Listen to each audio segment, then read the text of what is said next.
we can start with Storyboard Pro. So let's open this up. And we have quite a few new features that we added with 25 that can potentially be a little bit more useful to get the vision out, and it allows for a little bit more flexibility for those that don't necessarily like doing things digitally. If they're more traditional, like pencil and paper, we have features that they can use to exploit that as well. Yeah. One thing, first and foremost, with 25 is we're introducing a new compact file structure, which allows for a lot easier collaboration between different artists. We also have, under the project format here, the SVPZ. So that's pretty much our version of a zip file. So compress all the information, once again making it a lot easier to pass files around and collaborate. Gotcha. With others. Okay. So with the welcome screen here, this is basically where you're going to be creating your project. If you have any need for particular color spaces, you have quite a few options here that you can choose from. In terms of resolution, you have quite a few options that you have here, all the way down here at 240. And we can operate within 4K and 8K as well. All right. So that's essentially what we have here. Very easy to create your project and get things started. So let me see. I should have a project open already here.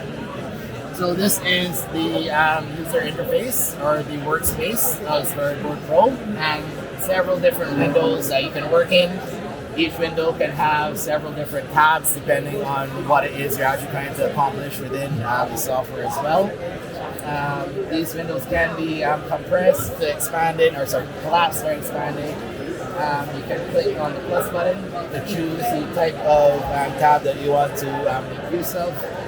Once again, several different options here. And one of the things that I really want to introduce right away is that we do have the capability of working with both bitmap and vector drawing tools within our software. If I click on my brush tool, go to my tool properties, we will give you a pretty decent list of presets right away. But you can customize your brushes as well. I have a vector brush selected, so I can choose to say create a textured vector. If I grab my soft pastel, we introduced this randomness options here in 24. So with it, you can actually, if you look here at the preview, control the randomization of the textures that you're applying on the brush that you're creating. It's one of the ways we're giving artists a way to create more dynamic, more natural looking brushes within the software. Right? So you have those customizable options. All of the brushes that you do customize will be saved or added to the preset list, and then you can save them and export them and share with others. If you are someone that's used to working with your Photoshop brushes or comfortable with your Photoshop brushes with 25, we have now added the opportunity to import your ABR brushes into the software. So if I click here, go to import brushes, you can see the ABR file format. If you're exporting individual brushes, that's fine. You can also export, if you have a favorite brush pack, for example, you can see here that you can get the full list of the brushes that you have, and then you can choose which brush you want to import. So if you have a favorite sketching brush or inking brush, you can very easily import it from Photoshop now. Gotcha. Right? And then we have our pencil tool. So more often than not, in storyboarding, you're going to find that most people make use of the brush. It does have a little bit more of a, in my opinion, a life to it. Pencil lines can become a little bit stiff. We do have the flexibility of being able to, let's draw this layer here, just an example. Okay. If I draw my pencil line here, I can use my contour editor to adjust the contour points of the pencil line and readjust the shape and whatnot within the software. Just going to undo that. But with the ABR brushes, once again, you're going to get some really nice opportunities there as well. Okay? If you're creating your own customized pencil, you will also get quite a few presets here right away. But you can click here. You're going to be able to, increase your maximum and minimum size. Quite a few options there. And with 24, we introduce the maximum and minimum opacity. So if I take this down, you can adjust the opacity levels on your pencils within the software as well. Gotcha. This goes for both your solid pencils, and we do offer textured pencils as well. So if you have a particular aesthetic that you want for your pencil lines, you can apply your textures here also, or import them as well. Okay? All right, so let's unlock that again. So before I go a little bit further into the editing of the pencil lines, we have here on this particular panel a new feature that we added to Storyboard Pro 25.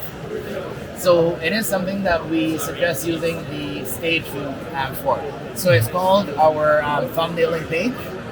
It can be found under your storyboard menu, new thumbnailing page. So with this, you're going to be able to actually customize a thumbnailing grid to do your quick thumbnailing on within the software. So I can, under my panel tab, I can increase the number of grid rows and columns up to 36, so 6 by 6. Once you've done that, I can very easily just show you a quick example here of my different thumbnails. Here we have the option here to convert to panels, right? Before I do that, I will say that the actual grid itself can be exported as an image. You can print it off. If you're more comfortable drawing on paper, you can absolutely go ahead and do that. Scan that image back into Storyboard Pro, line it up with your grid here in the software, convert the panels. You have the option to convert all of the thumbnails in your grid into a singular scene with individual panels, or each thumbnail can be its own individual or unique scene within your timeline. Scene or shot, whichever terminology you're more comfortable with. And you do have the option to change from like a live action terminology to animation terminology within Storyboard Pro as well. Okay? Gotcha. So I'm just going to convert the panels, and it will not take too long. But then I'll just show you on the timeline. I'll just play it back so you can see the result. Right.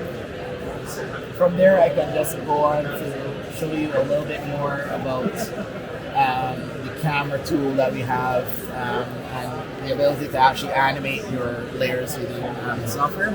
So as you can see on my timeline now, I have all of the different panels of my my scene, and I'll just select them here, and I'll just play it back so that you can see what it is. Right, so very, very nice little animation. Very easy to comment it out, convert panels, play it back on your timeline. Okay. So from here, one of the things that I can tell you right away is I'm just going to add another vector layer here. If I right click, we have this option, share drawing. So if I click on this, it'll put a little asterisk in front of the layer name.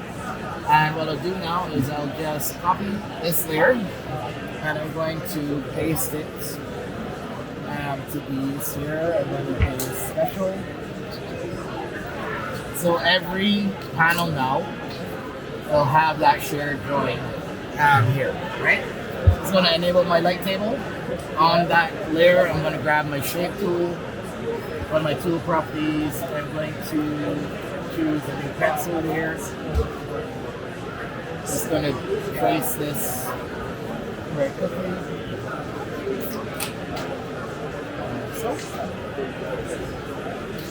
Right. Even if I did it on this panel, right, on that layer, I will get the same result on every other panel that I have, that I shared that particular layer across. So it makes it a lot easier to do multiple things across multiple panels, across even multiple scenes. So if you have background that is existing for, like, say, a really long shot, maybe like 30 panels, let's just say, and you need to make an adjustment to it, you can just make sure you have shared the drawing, whether at the beginning before you actually create the individual panels, or if you want to share it on one, you can just paste special across the other panels and replace the current layer that exists, so that then you can again make any changes that you need, and it will adjust it on all the panels for you, so you don't have to do it individually, right? With 25, while we're talking about the pencil lines here, I can show you we have a new pencil retouch tool. So generally, when you're working with your pencil, if I use my select tool, for example, I can go to my tool properties, and I can increase the line weight from here, whether it be the maximum or the minimum size. I can add my textures if I want to as well. But in terms of line weights and line opacity, with the pencil retouch, we can do that a lot more dynamically now within the software. So here under your tool properties, you can see we have the adjust line thickness and adjust opacity. We have the two options here for doing it on one line or multiple lines as well. So if I wanted to say increase the thickness of this line to say like 20 here, I can just do that and just brush across it like multiple times and increase it, until I get to the point where I really like it, right? So you can really get some nice looking lines and expressions of drawings using this tool. Alright? And if I wanted to decrease the opacity as well, I can just brush across it just like that. It's not actually going to remove the actual pencil line itself, it's not erasing it or anything. I can also just go ahead and replace the opacity very easily as well, right? So that's just one of the new features that we have here, which is our pencil retouch within 25. All right. Any questions so far? No, I think so far, so far good. Awesome. All right, so we're going to get rid of that because actually this actually 1 second. Let's go back. All right. Awesome. Okay, so here. This is our next scene. I'm just going to play it back for you so that you can see what we have going on here. Let's play it back for you. Right. So right away you can see we have some really nice animation of our character. You may have noticed there's a lot of parallax happening there with the background. Yeah, that was gonna be sort of one of my questions. Amazing. For sure. Awesome. So what I did for this scene is the houses in the background were actually done within Photoshop. So multi-layered file, but you do have the ability to import your Photoshop files into Storyboard Pro and maintain the layer structure in the software, right? So here on my layer list, I just have I brought in the layers that I wanted, and because with in Storyboard Pro, if I go into my stage view here, I can actually rotate it for you to show you that we do have a fully 3D environment here within the software. Let me go back here. What I'll do in my camera view, I'm just going to I'm going to reset my camera here. Alright. So we had some rotation on our 3D model to help with the movement of the camera. But what I want to show you is, again, we have separated our layers, right? But we have a special tool here called the Maintain Size tool. So we can actually utilize that, let's say, on my houses. We have our top view down here. Let's see, grab and maintain size tool. We have the arrow. You can actually push that layer back and forward within the Z depth, and that way you can create that really nice multi-plane effect that we saw previously. So I can actually just go back here. So I'll just play that back for you when I'm off today. It could be in my camera view. Okay. So if you wanted to, you can absolutely, on your actual layer itself, if you're not getting the full experience or the full parallax that you want for your movement, you can use the layer transform tool and actually add animation on the actual layers themselves. So shift them left and right to get that real parallax feel. You're going to zoom as camera pans very easily within the software. I'm probably jumping ahead for sure, but what kind of camera information do you get, and then as far as does it translate all the with Harmony is the tool for animating it, correct? Mm-hmm. And how does it translate all this stuff into Harmony, and what sort of data, for lack of a better term, do you get? So essentially what you're going to get, we have integration between the two softwares, Storyboard Pro and Harmony. So in terms of data, I can't speak too heavily on that. I'll probably have to introduce you to Mark Andre to get you some more of the technical aspects of it. But I can tell you that... Well, when I say data, I mean so you've created this and let's say... even just lens, because again, from the sort of live action world, I like to be, let's say, specific with my lenses and stuff like that. Is that an ability here? And then does that translate, all the decisions essentially that you've made here transfer over? Yeah. And how does that help, I guess, into Harmony? So in terms of that, you are going to be able to, let's see if it's here.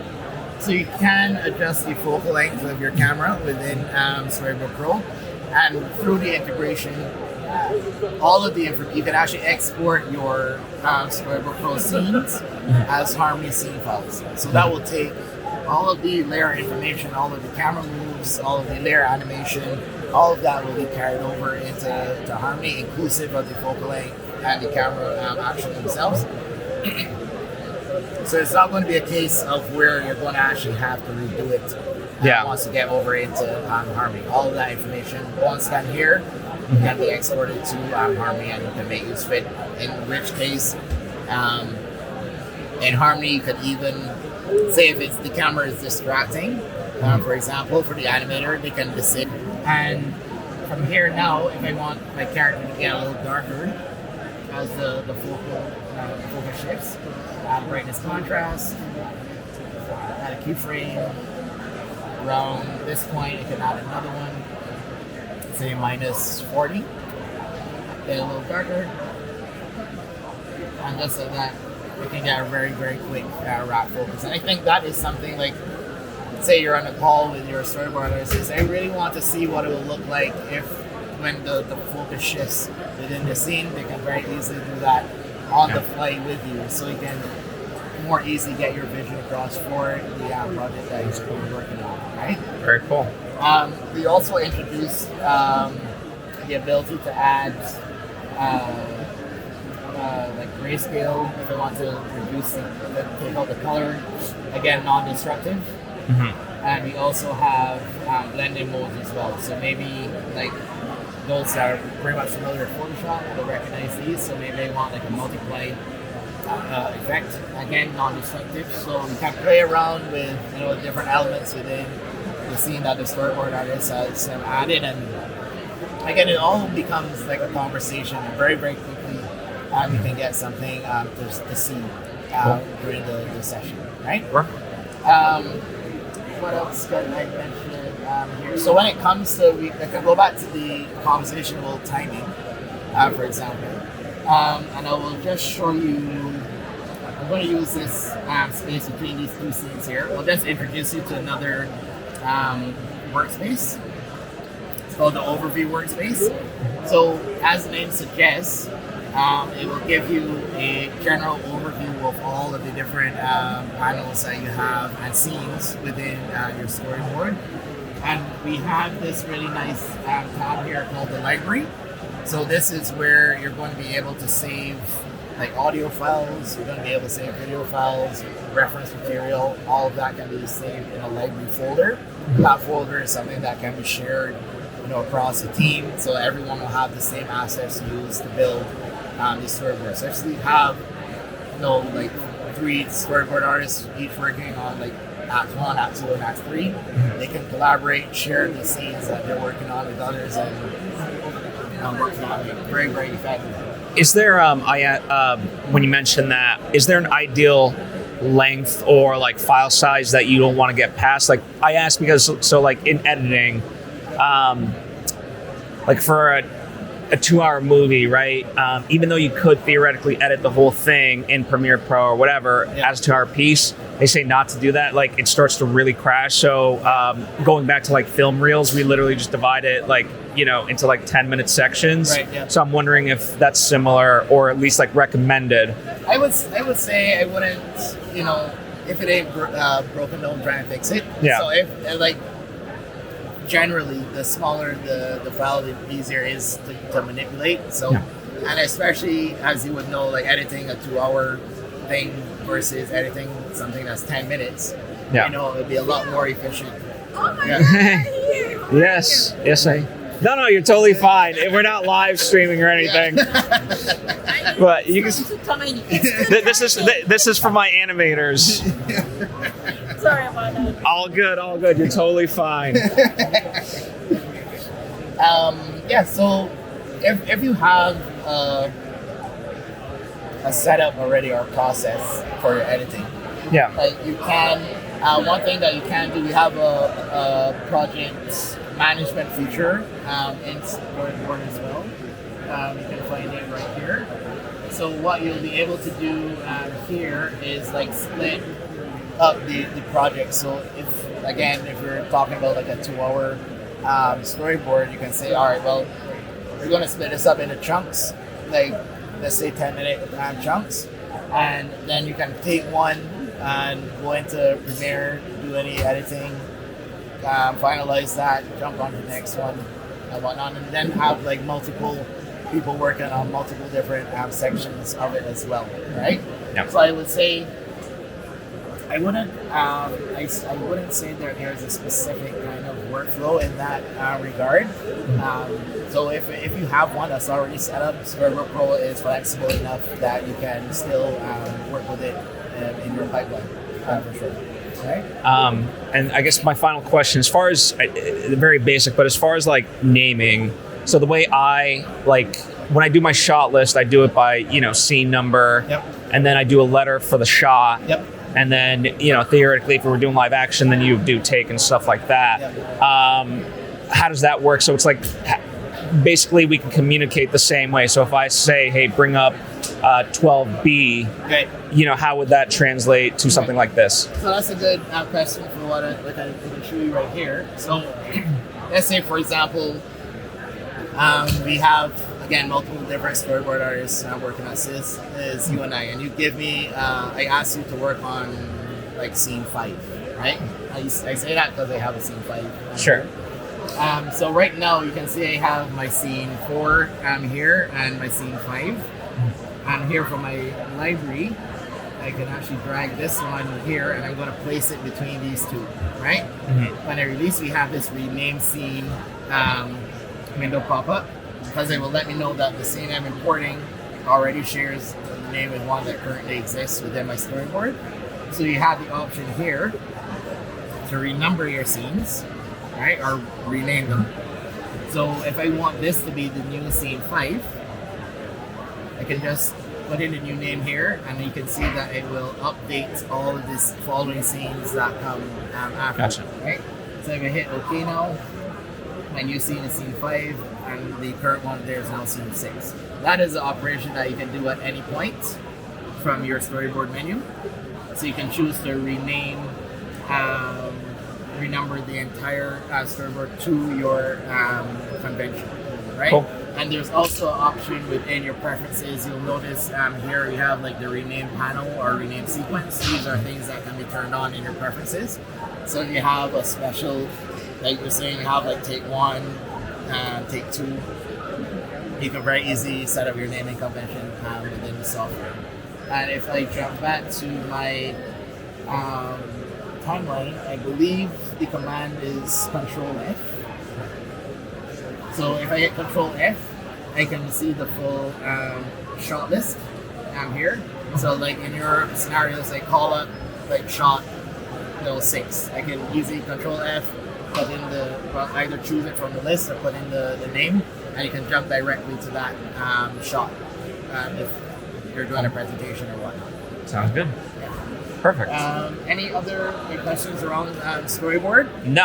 Honestly, you've answered, like I said, everything and then some. So Awesome. Really appreciate your time. I wanted to see some Harmony as well. Just a quick overview because I do have a panel to get to. No worries. So what are you thinking? Are you thinking like frame by frame animation? Are you thinking cutout animation? What are your thoughts in that regard? So we're doing sort of a 2D hand-drawn style Okay. in terms of what we're trying to achieve. So I don't know if that answers the question necessarily. Yeah. So actually, the woman that I was speaking to before, she had a very unique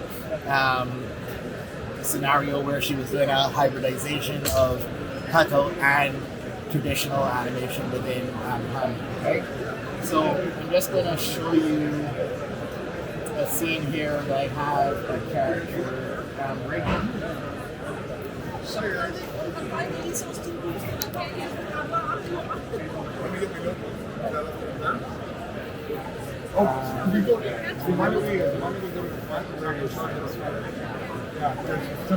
So we have quite a few, new features with Harmony as well. Pencil retouch that I showed you in Storyboard Pro is also available here in Harmony. You can import your Photoshop brushes as well. So I think with what you're seeing, like a more traditional style, the ABR support will be very useful because I'm sure some of your animators have like favorite Photoshop brushes that they draw in. You might have one that you saw that gives the aesthetic that you're looking for, so you can very easily import it here into Harmony. And with Harmony, you're going to be able to do your traditional as well as your cutout style animation. And with 25, we've now included USD support for 3D.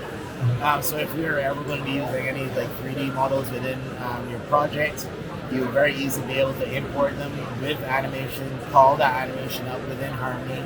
And now with the USD support, you can very easily export any animation that you do in Harmony to, say, Maya or Blender, polish it within the software. As you know, Harmony is first and foremost 2D.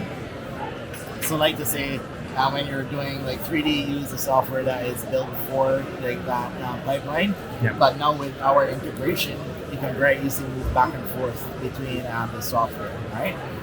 So with this example, this is a character rig.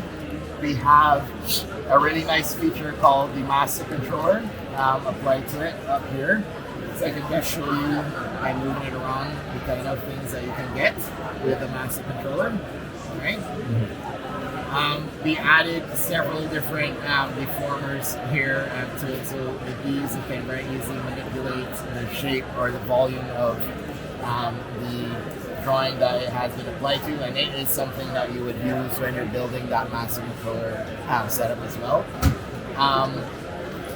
In terms of like the hybridization of your project that you're working on, because the character rig is made up of several different drawings, you can have a scenario where you can set up during the rigging process traditional, like we call it a trad drawing, so a traditional drawing, and you can set up image switch or master controller slider where you can change between the rig setup and that traditional drawing. So let's say you have a female character with really long hair and you have built that into the rig itself, but you then want, if she's running, it might not be as easy to animate it with the rigged elements. You can switch to a traditional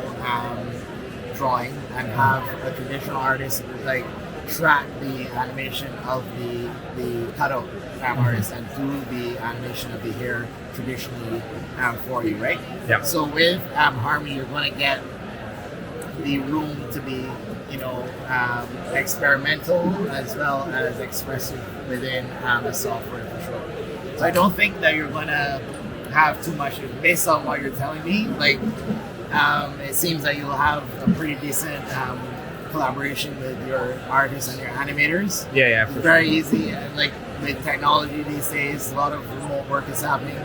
Hop on a call with someone on Zoom, have them share your screen. If you're going through the storyboard process, you can talk about the different things that you're looking for. You can do it live there for you to solidify, what you're looking for. Move into animation, same thing. Like call them up, like say, okay, look, I'm looking to see what you have for this particular shot. I want to see how the first pass of the traditional animation is going, and you can very easily, guide them through the process, right? Yep. I would suggest too, we have one of my colleagues, JR, is here. We have another software called Producer. That's our project management software. Gotcha. It is another way that you can be a lot more collaborative with your team. Once you have set up the instance, your animators can very easily send you previews of what they've done, and we have a review page where you can actually do draw overs for your animators. So say you hired an animation director, for example, they could easily jump on Producer, review the submission from the animator, go into the review session and say, oh, well, on this frame, I think let's use the hair as an example, the hair should flow in this direction versus the one that they have. They can do a draw over, set the task back to revise. The animator will know that they have a revision to do. They will have a screenshot that they can download of the draw overs, import that into Harmony, and actually use it on the actual scene itself to trace over what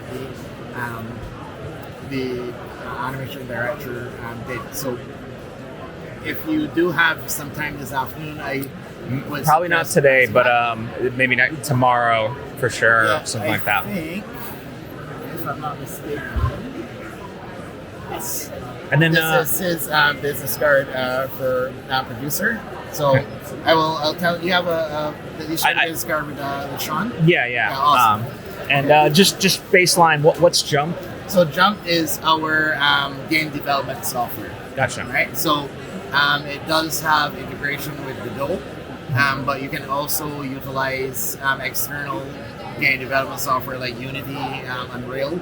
So you can export your sprite sheets or sprite atlases to do your development in those software. With Jump, you're going to get a watered down version of Storyboard Pro, where you can board out the game. We have a special feature called a Jump that you can add to your panels, so it will become a non-linear storyboard in that regard. So say your character gets a part in the level where it has to jump over an obstacle. You can have a jump saying that he failed and a jump saying that he succeeded. And it will, once you click on that in the pitch mode of the software, it will jump to the particular choice on the actual storyboard itself, right? Gotcha. So it's, like I said, it's a very dynamic, very non-linear experience within that storyboard option in Jump. We then have the assets editor, where again it is basically a watered down version of Harmony. You're still going to get your bitmap brushes, your vector brushes, color management of Harmony. We have a special deformer called a game bone that's recognized by Godot and Unity, which you can use to deform your character rigs. You can also do your traditional animation there as well. Once you're done with that, you can very easily and quickly publish the animations to the node or export them in a way that you can go to whichever game development software you're more comfortable in. And then basically take your game from concept all the way through to finalize that version within the same software. Right? Amazing. Yeah. Thanks so much. No worries. I hope you saw something. It seems like you saw it. So it's a static camera. They can do their animation, enable the camera again, and then the camera move will be retained. So they don't actually have to worry about trying they to can just watch work. it back, right? They can just work straight off, right? Gotcha. So that is a very decent question, and it's one thing that we did ensure that all of that information will be carried across to the software. The other thing that will be taken from your Storyboard Pro is the actual scene length. That will also be exported when you export to Harmony as well. So you're not going. You can. I know there are cases where you might board out something, get to the animation stage, or maybe need some extra frames, or you need to reduce the timing. You can do that very easily within Harmony as well. So you don't have to worry about too much about that. And I forget, when you set up the project, you get to select the frame rate essentially, or how are you defining like how fast something goes? So in Harmony, that will come. Like you can decide that generally you will have each of your individual frames if you're animating on ones. Sorry, what about like in here, right? Like let's say, how are you defining like, if a character just moves like forward just by a little, how are you defining the length of time? Even though, let's say, you wouldn't draw like 12 panels just to show the animation itself. Right. You get what I'm saying? So in terms of like. Just how are you doing the timing of that? I guess. Oh, okay. So on this particular layer, you can see my keyframes here on the bottom. Okay. Here within Storyboard Pro, the timing aspect comes more from the actual, in my opinion at least, from the scene length itself. Yeah. So once I have sets, like for this particular animation, for example, what I did is let me put it duplicate this one here.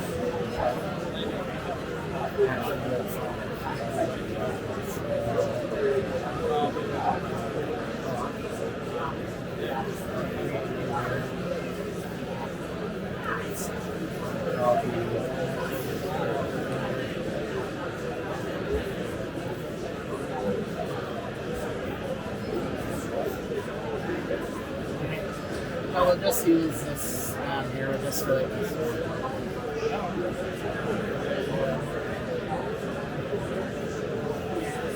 Right, so for example, what I would have done for the other example you guys saw, I would have added here, add a keyframe, and here I would have jumped to my last position. On this keyframe, I could move my character over. Here,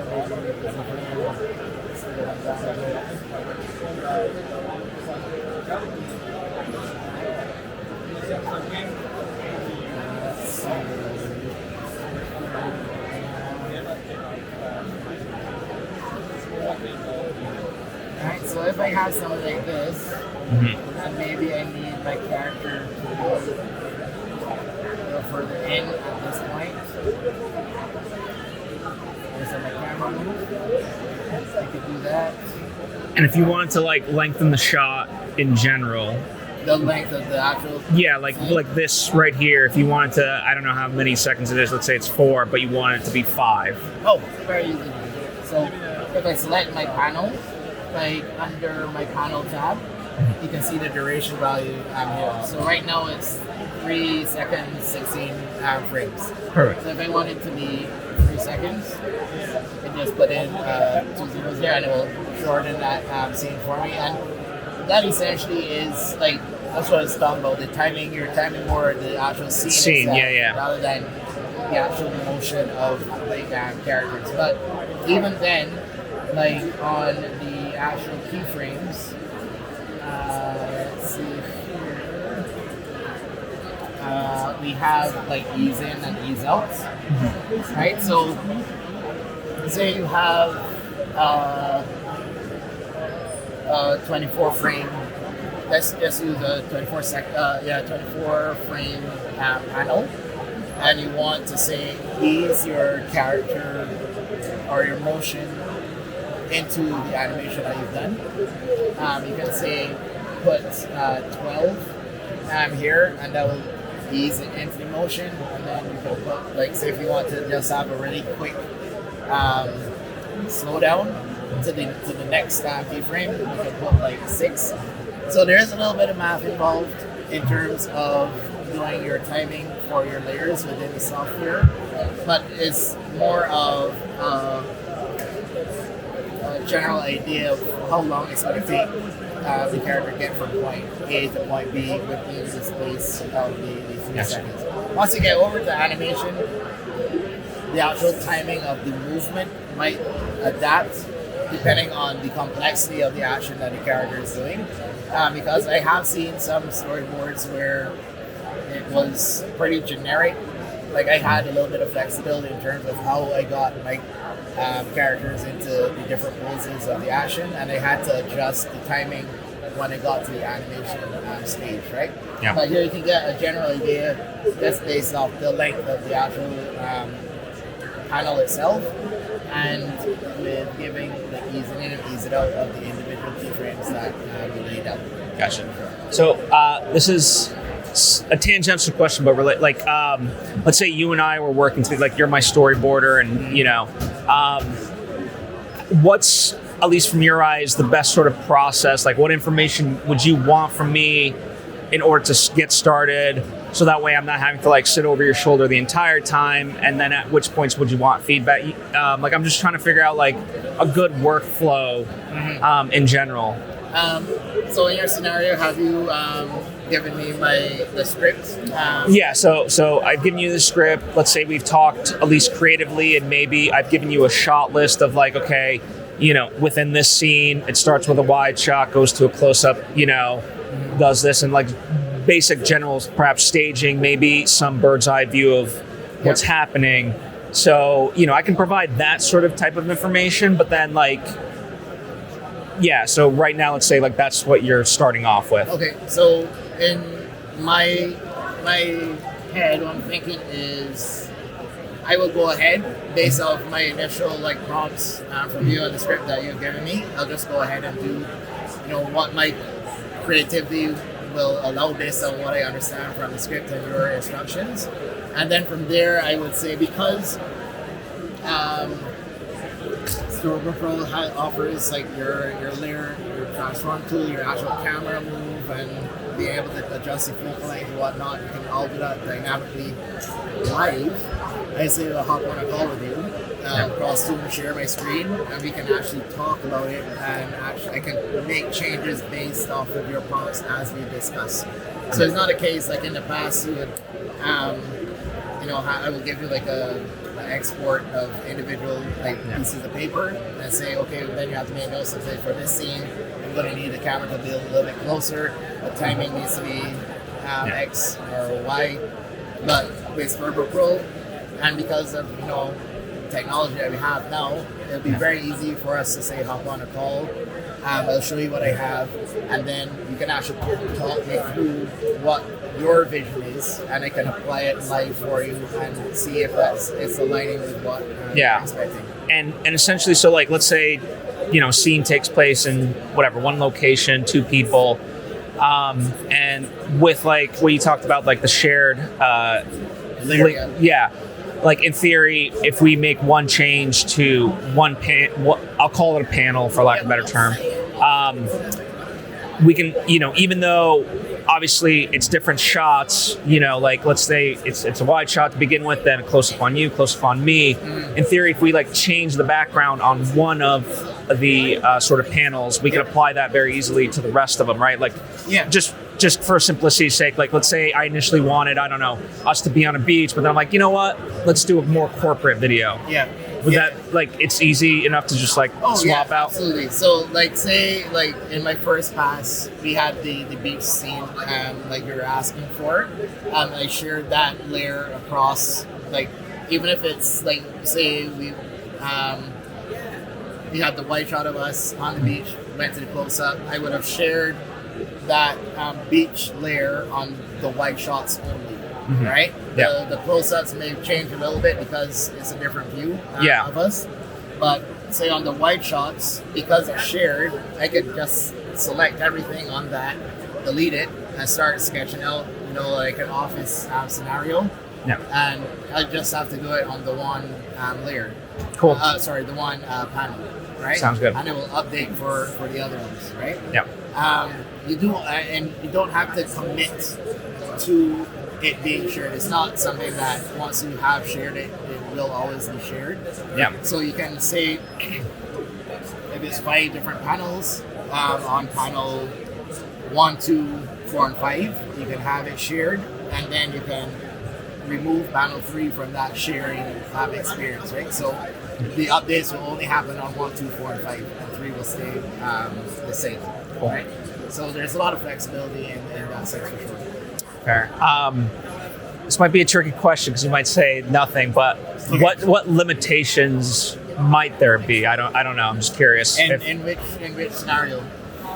I don't know. Just in general, like if when you think about it in the grand scheme, like, you know, think about like for lack of a better term, trying to like break the machine, right? Like how far can I push? Like what it theoretically would be a limitation? So one limitation that I can speak about. So one thing that we have, as you see, we have, you know, 3D compatibility within the software.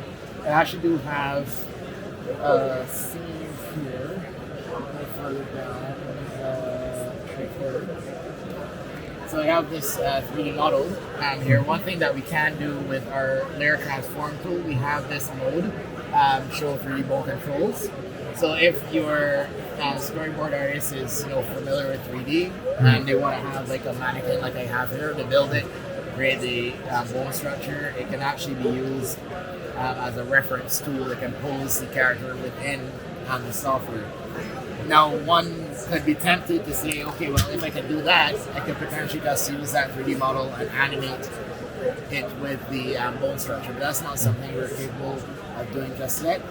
You can move the entire model around, right? But you're not going to be able to say like fully animate the character yet within Storyboard Pro. That's something that will happen when you get to Harmony.